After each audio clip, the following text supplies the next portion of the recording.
சஷ்டி முடிஞ்சதுமே நான் அடுத்ததை இதை எடுத்துருவாங்க அப்படின்னு சொல்லி நினச்சிட்டே இருந்தேன். அதே மாதிரி எல்லாரும் எடுத்துட்டாங்க. ஓகேங்களா, விஷ்ணுபதி புண்ணிய காலம் அப்படின்னு சொல்லிட்டு. ஓகேங்களா, இது கார்த்திகை 1 அடுத்த விஷ்ணுபதி புண்ணிய காலம்.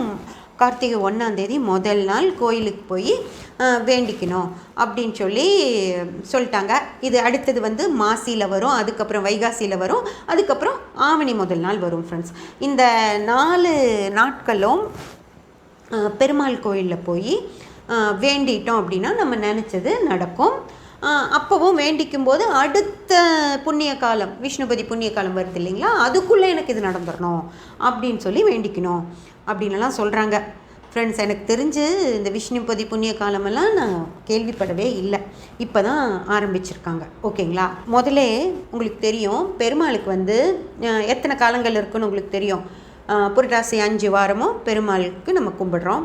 மார்கழி 30 நாளும் பெருமாள் கோயிலுக்கு போய் கும்பிடுறோம். ஏகாதசி நாட்கள் மாதத்தில் 2 ஏகாதசி வரும், அன்னைக்கும் கும்பிடுறோம். மாதத்தில் 4 சனிக்கிழமை வரும், அன்னைக்கும் பெருமாளை கும்பிடுறோம். சிலர் புதன்கிழமையும் சேர்த்து கும்பிடுறாங்க. இத்தனை நாட்களும் பெருமாளை கும்பிடுற நாட்கள் தான்.